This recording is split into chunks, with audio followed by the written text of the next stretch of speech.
তো শুভ দুপুর সবাইকে, চলে আসলাম একটি নতুন ভিডিও নিয়ে।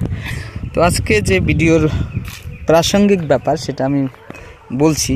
এই যে জায়গাটা তোমরা দেখতে পাচ্ছ, এই জায়গাটার লেন্থ হলো এদিকে আরে হলো 70 ফুট আর এদিকে 110 ফুট।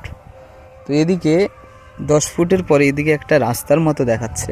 এটা একটা রাস্তার মতোই তৈরি হয়েছে জায়গাটার, কিন্তু এই যে রাস্তাটার জায়গাটা হলো দুটো বর্ডারের মাঝখানে। বর্ডার বলতে এখানে দুটো মৌজা। এই যে আমি যেদিকে জায়গাটা দেখাচ্ছি, এদিকে হলো একটা মৌজা আর এই বাঁ সাইডটায় এদিকে আর একটা মৌজা। তো এই দুটো মৌজার মাঝখান দিয়ে একটা রাস্তা অতিবাহিত হয়েছে। এখান দিয়ে এদিকে মেইন রোডের দিকে যাওয়ার মতো একটা রাস্তা তৈরি হয়েছে। আর এদিকটায় হলো মাঠ, এদিকে টোটাল এদিকে চাষবাস হচ্ছে। তো এখানে রাস্তাটাই মাঝখানে গিয়ে শেষ হয়ে গেছে। তো এইখানে আমার 18 শতকের মতো একটা জায়গা আছে। এই যে 18 শতক জায়গার লেন্থ আপনার মোটামুটি পাওয়া যাচ্ছে 110 ফুট আর আরে আছে 70 ফুটের মতো। তো এখানে সেটাকে যদি আমরা ক্যালকুলেশন করে হিসেব করি তাহলে জায়গা দাঁড়ায় মোটামুটি আপনার ওই 17.66। এখন এখানে 0.40 পাওয়া যাচ্ছে না, মানে অ্যাজ পার যে ফিজিক্যাল পজিশন, এই ফিজিক্যাল পজিশনের যে রাস্তাটা আছে রাস্তার সাইড দিয়ে ধরলে পাওয়া যাচ্ছে না। কিন্তু আপনি যদি রাস্তার দিকে একটু উঠে আসেন, এখানে সামনের দিকে আসলে বুঝতে পারবেন। দেখুন সামনে জায়গার এদিকে রাস্তাটা চওড়া কতটা দেখুন, শুরু হয়ে আসছে। আর এই দিকের আমি উল্টো দিকে ঘুরিয়ে দেখাচ্ছি। তো এই দিকে দেখুন রাস্তার চওড়াটা ঠিক অতটা বেড়ে গেছে। তো এখানে এই যে বেড়ে যাওয়ার জন্য এখানে এই জায়গার যে শর্টটা পাওয়া যাচ্ছে না, সেই শর্টটা হচ্ছে এখানে ঘাটতি হচ্ছে।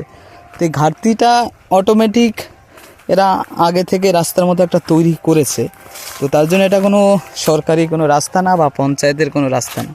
তো এটা হলো মাঠে চাষবাসের জন্য আসার ক্ষেত্রে দুটো বর্ডারের মাঝখান থেকে সবসময় বর্ডারের জায়গায় একটু বেশি থাকে। সেই ক্ষেত্রে এখানে আমি দেখলাম একটা রাস্তার মতো তৈরি হয়েছে। তো সেই ক্ষেত্রে এখানে এই তৈরি হওয়ার জন্য এখানে কোনো জায়গায় একটু চওড়া আছে, কোনো জায়গায় চওড়া কম আছে।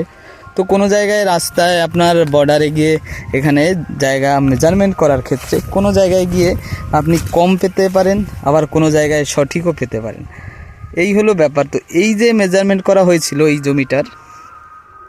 জমিটার যেটুকু শর্ট দেখাচ্ছে সেটুকু যদি আমরা এখান থেকে এই যে কলা গাছের যে সাইডে আমি যেখানটায় বেশি আছে সেখানটায় দিয়ে যদি আমরা নিয়ে যাই বা মেজারমেন্ট করে যদি কোনো সীমানা করা যায়, তাহলে কিন্তু আমার এই জায়গাটা পরিপূর্ণই আছে, সেই ক্ষেত্রে কোনো অসুবিধে নেই। এখন মোটামুটি মাঠের ভিতরে চাষ হচ্ছে সব জায়গায়। ওদিকে ধান ক্ষেত দেখাই যাচ্ছে দূরে, এদিকে হয়তো ওদিকে কলা বাগান, কলা চাষ হচ্ছে। এই রাস্তার উল্টো দিকে এদিকেও চাষবাস হচ্ছে।